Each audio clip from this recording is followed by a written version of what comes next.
it is 3 o'clock PST. So we'll go to Fred, to Caradoc. Unless, Fred, you literally have to hop up right now, in which case then No, I got a little time before okay. I crash. Then we'll go through your thing. It's not gonna be super expansive. You won't have to give story accounts on anything, or woo another person, unless you begin making your way to the north. My bad. Let me straight to music. To the direct northern part of the fairgrounds, because the patron shrines are on the slope that winds up the hill up to the green chapel. That is the not the heart of the place, because there are the cookouts, the heart of the fairgrounds, but the heart of the tournament itself. Yeah. It definitely gets a lot quieter and dimmer as you get out this way. There are still lanterns and lampposts and things like that illuminating the entire pathway up, and the shrine space itself. It's like a open, like there's no ceiling to like where the shrines are at. They're just like almost like totems or pedestals set up on like their own little plateau, little landing on the way up. It's still illuminated, but again, it's much more sparse out here, much more quiet. You begin going up, and you see that, you know, aside from some other pilgrims, we'll call them, you're pretty much, you know, left alone as you begin winding your way up to the patron shrines. As you get up there, though, you do spot a familiar figure stood in front of one of the icons. If I can find their token. Ba-ba-ba. You spot Aunt Liz. Hey, Aunt Liz. She's not praying, or she's doing it in her own format. She's just sort of looking up at one of the shrine pieces. These shrine pieces are predominantly made of stone, but are decorated in different types of metallic gilding and gem and stained glass motifs about them, depicting their according, like, you know, floral orders. Yeah. It looks that she has stood in front of Sir Thaddeus, the Scourer. Yeah, I approach. Give her time to notice that I'm there, not interrupting. Like, yeah, you walk along, like, to stand next to her, and she looks over at you after a few moments. Oh. Good evening, Caradoc. Good evening. I assume you're here to pray to your Newman, Sajavas. No. She quirks an eyebrow, oh. She looks up at the shrine to Sir Thaddeus. Sir Thaddeus, then? Shakes his head. No, I'm going to the Clover King's shrine. Ah. But I saw you here. I was wondering how are you finding all of it? Must be new, different? Yes, certainly. In a way, I'm at a loss. It's... how to say... it's throwing me off how amiable and open everyone is in Eulonia. Don't get me wrong, I think many of my friends in Kravos were nice folk, but suddenly wouldn't be so receptive to strangers. So he thinks for a moment. Not a bad thing. But I think it will take time for me to get accustomed to it. Although I've well seen Francis already embrace all of this. Such Very is found often friends the here. way of the young. Indeed. She thinks for a moment, just sort of staring up at the shrine statue to Sir Thaddeus. He's taking things well. You say that as if you aren't. I'm worried for him, Caradoc. I don't know if he's genuinely gotten better or if he's merely putting up front a face, a persona of sorts. She turns to you, like, full, like, face, chest, like, fully at you. Mm-hmm. He lost his mother and his older brother and his home. Don't get me wrong, we were close, I, his aunt, but you can't replace your closest family. And yet, well, you've seen how he is. He still has some shine to him. But I'm wondering, or I'm afraid that he's not had time or opportunity to grieve, or doesn't know how. And if he is so able to shrug off tragedy, she like gets like a perturbed look on her face. Is that healthy? I cannot profess to possess the wisdom my sister does, or my grandfather, but I have often noticed that she, as I suspect you, have a deep need to understand the profound nature of what you feel, grief, process it, move through it, analyze, and perhaps one day move on. I myself, like many of my young friends, are not so inclined. I found that it was easier for me to heal when I was moving, taking action. I'm not always as introspective as I need to be. Yes, there's a weakness in that, but I think it's also the nature of young boys. We need to move. So he's Forward. chasing his destiny then. I think healing will come with time and through keen and caring hands, like yours. You use a soft smile at that. I don't have a healer's touch. Suddenly I'm no Irina. But thank you for your kind words. The best healing does not come from magic, from salve, from genuine care.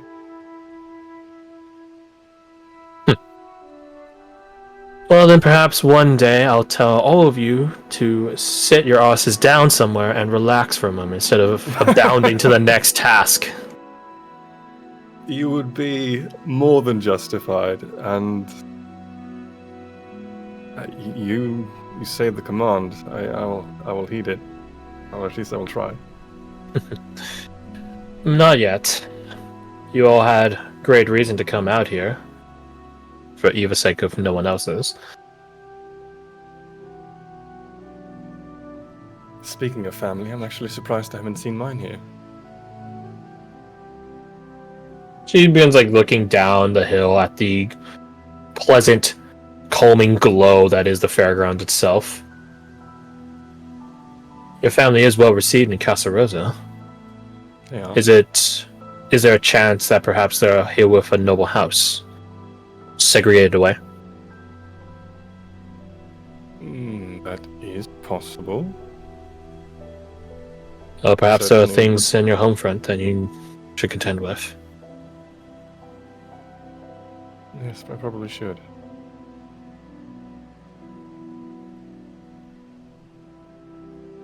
My grandfather's told me many stories, but I know that there's more he hasn't told me. That's why he gave me the book, so I could find out for myself. At least that's what I think. And? Do you think you're successful? I think that it has shown me the kind of questions I need to be asking. He nods. An equally worthy goal. I see my sister's hand in sending me away now too, for my own benefit. She takes a deep breath and lets out a sigh. It is one of the hardest tasks of love to send away our loved ones for their betterment.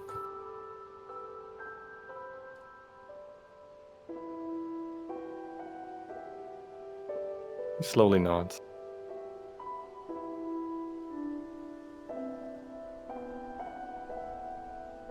You begin hearing the sounds of plate armor approaching the shrine. Not you specifically. You see... Well, I don't need to copy shit. Their tokens are right here. Hey! You see two of the knight prospects entering into the shrine area, and the one on the left is Corley immediately recognized and well received as he begins like talking to people, shaking hands, kissing babies, you know, like all that good political shit. Mm-hmm. Whereas the other one is also recognized but is much more reserved in it, and as he scans around, he spots you and does a tap to his fellow and excuses himself and begins walking over to you. You recognize him as Knight Prospect Evan Leandri, representing your hometown faction, the Order of Roses. Order of Roses, yeah. Good evening. Good evening, Knight Prospect. Karok bows. He does a bow as well. Not as deep as yours, but a bow nonetheless. You are of the family Montessien? No? Yes, I am. Caradoc? Caradoc Montessien, the son. Pleasure to meet you. You clearly know of me. I'm Evan Landry. I've been to your family's establishment more than a few times. Might I ask, where is your kin? I thought surely I would see them at the cookout. But As did I. I came from... I was actually outside of the kingdom, and I came here on my way home. Joined some friends. I motioned towards Aunt Liz. And he gives her like a nod, like an acknowledgement. as I heard of the news of the tournament, I decided that I would be more likely to meet them here. At least that's what I thought. He crosses arms and tucks a hand underneath his visor. I had heard some tale of trouble. Not bandits or brigands or anything of the sort. Roseanne, natural occurrence from here to Casa Rosa. Perhaps they're waylaid. That would be dire. He puts a hand on your shoulder, like a reassuring manner. Worry not. It is not natural disaster I speak of, merely an occurrence.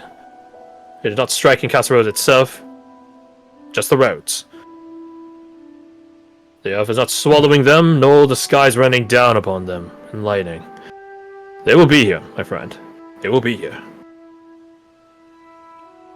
I take heart in your reassurance.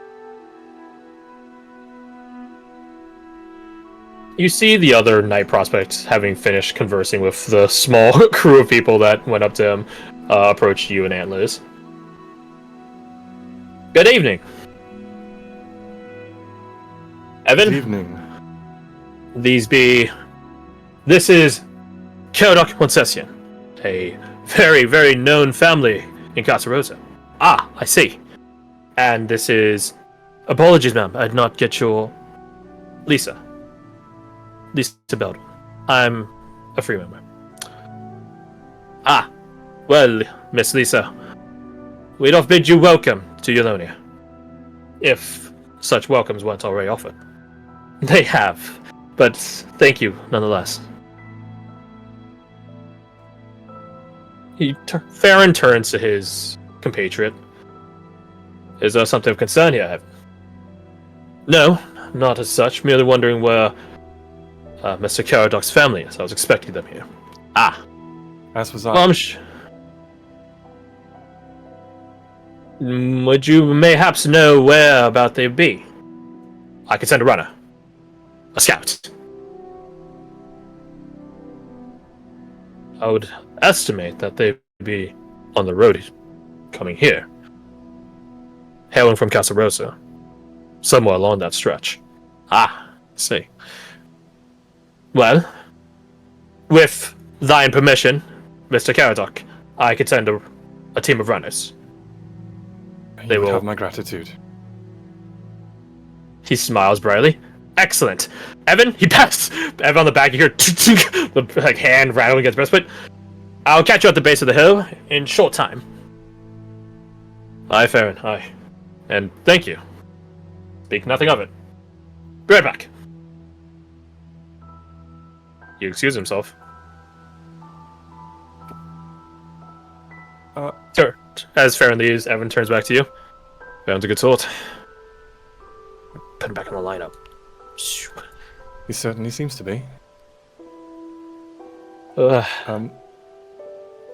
Night Prospect, do you know, might I ask, if I were to, I sometimes do so as I pray, am I good to cast a bit of magic at the shrine? I don't see why not. Magic is allowed for as long as your intentions are good. Yeah, they are. I've heard some rumor and word of mouth that some spellcaster was at the equestrian show earlier. That was my compatriot, I'm afraid. Lisa looks at you like, what? So, like, what? Because she wasn't there when you guys regrouped. She just looks at you like, what? It was Falk. He put on a bit of a show.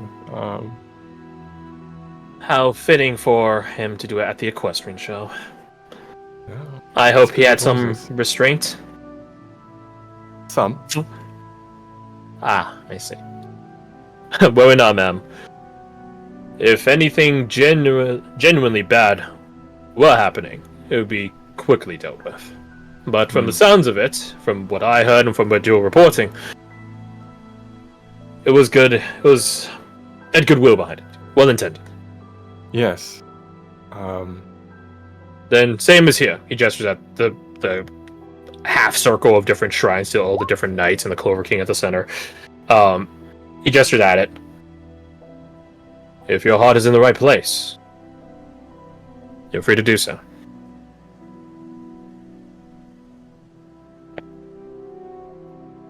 He looks over, scans across the different shrines, looking for the one to the Clover King.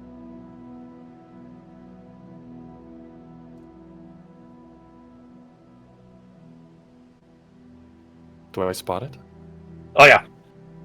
So how it goes is, it is a semicircle of, that's a terrible semicircle. It is a semicircle. There you go, way better. of all the different shrines. The Clover King is at the apex of it, and then it cascades out. So like there's a shrine here, then it cascades out this way, a shrine here, so on and so forth, until all of the knights are represented. It is an odd number. No, the House of Knights, you don't get shit out here. It is an odd number, but you know, generally it goes right to left chronologically in terms of outwardness. So the first knight that was knighted was here, then the second one here, then there's another shrine here, that is the third one, another shrine here, this is the fourth one, so on and so forth. So the order I gave them to you is the order on which they came about. That makes because it goes by annexation. So that's why Gwendoline is the most recent knight, and it's also the furthest out, or among the ones that are most furthest out. That makes a lot of sense. Yeah. So they took Pax Rail there pretty fast. They went north pretty fast. Yeah, makes sense. Actually, I think I gave them to you. Let me double check that. I have all of the names of them. We have a pen. Oh, I didn't give it to. Okay, it's in my note. My notes are recorded in order. My bad. That's on me. Yes, yeah. Chateau de Lis would be the next one. But you get what I'm saying. It's not super important to order. But yeah, you do find a shrine to the Clover King itself. in his Before sort of vague, formless way, or faceless way. Yeah. Oh, that reminds me, my prospect. Aye. I've often, or it has occurred to me rather, that I've never been told what the starting point was, what set it all in motion. Sir Jarvis's quest. That is. He rubs the back of his neck through his like leather gloved like gauntlets. Like, that is quite the tale. The long and short of it is that Sir Jarvis hails from Casa Rosa itself, different from more than a couple of other knights in which they were installed as their patron deity. Nay, Sir Jarvis is from Casa Rosa, and that we are kin to him. The beginnings of it, he once... The very, very beginning of it. He was a god of Casa Rosa. More than militiaman, I assure you. A proper god. Upon one dark evening, Casa Rosa was assailed, and he gave vengeful pursuit to the creature that wronged our hometown. He was not successful in killing the beast, but he was successful in critically injuring it, such that it dared not show its face around Casa Rosa again. In the process, however, Sir Jarvis was, in the same way, grievously wounded, but not having an unholy constitution like the beast he was chasing, he began to slip from his mortal coil. Valiant sac. Aye. From there, that's when things are hazier. It is a bit of a debate amongst the Order of Roses. Some say that he was visited by another knight of Eulonia, but that seems odd to us. Valiant we may be, we do not make a habit of randomly wandering around in the dark, do we? No. Save perhaps he gets like a... You can't see his face that much, but you can tell by his voice, like he's like this disgust. Save for the Order of Nightshade. But I doubt that would be the prerogative to help Sir Jarvis. Nay. Some say it is some hedge mage that came across him and healed him. Others say spirit of the woods. I don't see particularly large difference, druid, hedge mage, spirit, what have you. But that is one subsect variant of the tale. May I Others ask? say that the Clover King himself came across him in his hour of need. Oh. Regardless, this is merely the beginning. He was not a sir just yet. This is his catalyst, you would call it. The cat. I see. May I ask? Certainly. Is amongst the Order is a gift for healing magic common? The Order of Roses. Slowly Not- nods. Not common, but there are some in our number that manage it. But I assure you, such talents aren't specific to the Order of Roses. No. I don't know how much you know about my family in that regard, but I am... He sort of flexes his hands, closing them, opening them. Healing is what I do best, I suppose. That is fortunate. I've not heard such tales of your family beyond your alchemical capabilities. If you speak of magical healing, then, again, fortunate be you. That would mark you potentially among some... He thinks how to say it. blessed few.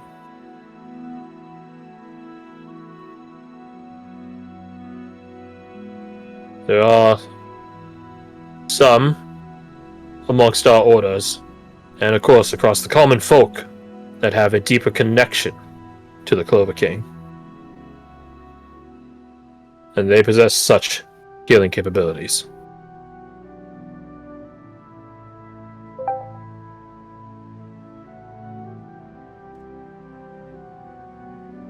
I think I'm starting to understand.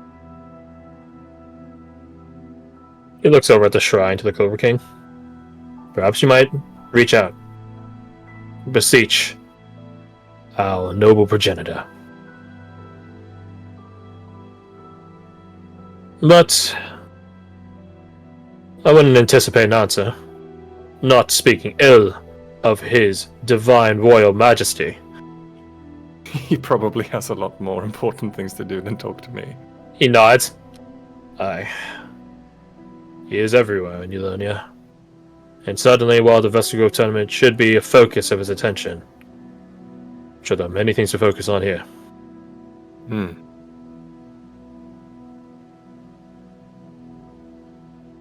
Well, I must thank you for news and ill tidings though they may be. I feel more at ease now than before our conversation. Where are you staying? I'm staying with my traveling companion. I give him the directions to a tent that... Yeah, the campgrounds. Yeah. He nods. Duly noted. I'll tell Farron to direct his reports to you directly. Gratitude. For all we know, they might be en route, and we'll get here within the next hour. Who knows? But regardless, I'll be praying for your family's safe arrival. Twice the gratitude. I appreciate it. You see Farron, not running, but like sort of fast walking back to you guys. As he gets closer, he just sort of exclaims aloud, "The runners are sent!" Thank you, sir. He holds up a hand, placatively. You need not mention this. Happy to help one concerned for his family. I know I would be. I knew someone was gonna comment. I knew someone was gonna comment on He me. was faster than I was. I was thinking it. I thought it. I'm like, nah, everyone's gonna expect that joke. That's right. I have a spotlight. Thank you, Crash. Cameoed. Well then, I believe we've taken enough of your evenings, Mr. Kerdok, Miss Lisa. It was an honor to meet you both, and good luck at your events, practice, your tournament in general. Thank you kindly, ma'am. But I think we've done plenty of training, as is, for the day. We're going to grab a bite to eat at the cookout. Evan nods like, mm-hmm. So, we bid you both a good evening. Good evening. Good evening. Good evening. And the two of them leave. Well, Aunt Liz, would you like to pray with me? If you don't mind the company. Not at all.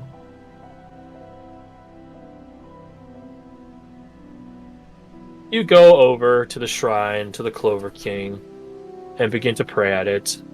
Aunt Liz does similar, but she's not the close your eyes, hold your hands together, mutter under her breath sort of prayer.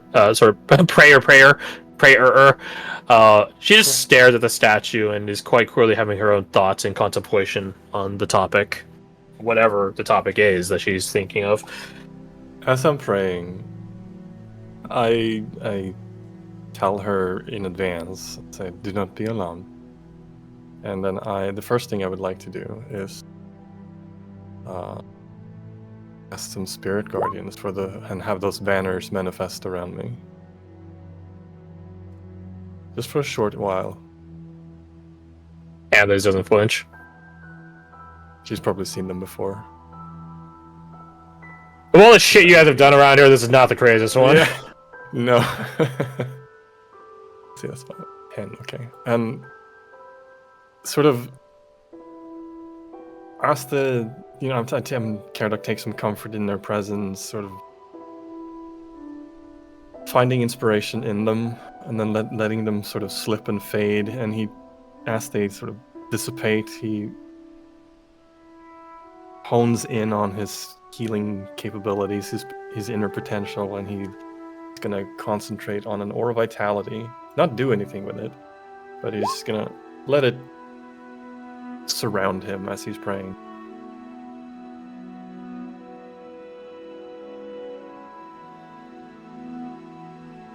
You conjure forth the celestial banners. You bring forth this rejuvenating element. You reach out to the Clover King, and he is silent. Your prayers are yours, and yours alone, it seems. Yeah. I don't think he would be too disheartened by that. Confirmation, if anything. Yeah, he'd spend the duration of the vitality in quiet prayer. Not praying for anything, just worship. Fair enough. Is there anything else you do in front of the patron shrines? I guess after he's done praying, he would look around for someone who looks official. You do not see anyone that would fill that role. There's no priest, officiator, bishop, nothing. This is a much more public access sort of shrine. You would assume such officiators are at the chapel itself, but yeah, that makes sense. That's also like the heart of the tournament and everything. Hmm.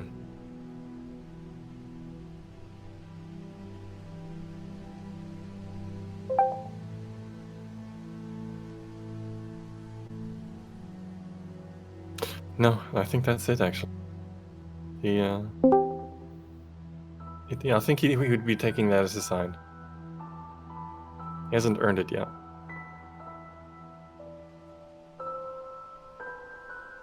You and Aunt Liz spend more time in front of the shrines. Aunt Liz does take some time to go in front of each of the statues, each of the shrines, and not pray to them, but just sort of observe them, ponder them. And eventually she does take her own leave to go, as she says, to collect Francis and Molly. And she'll see you back at the campgrounds. You can return back with her, or you can stay out here. But regardless, the bell strikes 10, literal 10 times, and the fairgrounds begins to close whenever you are wrapping up. Yeah. Place Yeah, quiets down. Lights begin to dim. Yeah. I think he's found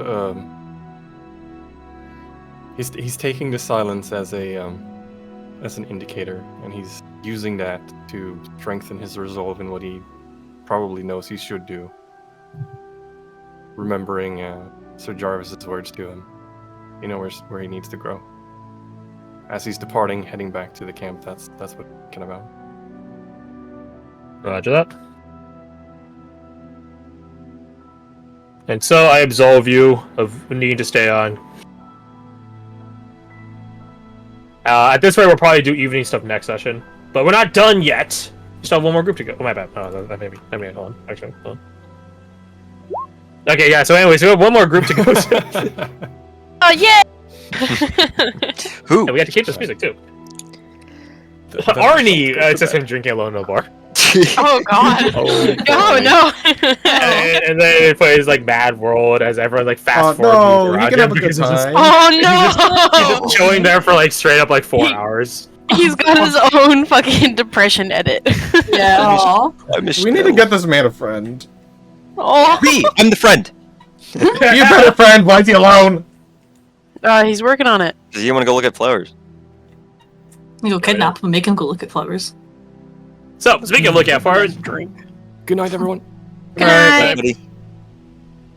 Yeah, speaking of looking at flowers, rewind back to approximately 6 p.m.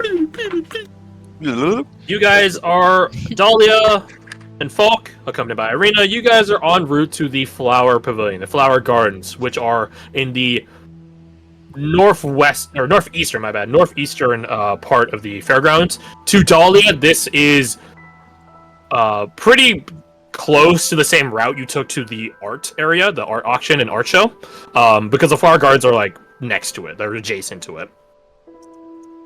Of course, this time you have different company accompanying you. Speed on fire, okay. Oh wow, look at those! Look at, oh, these are nice.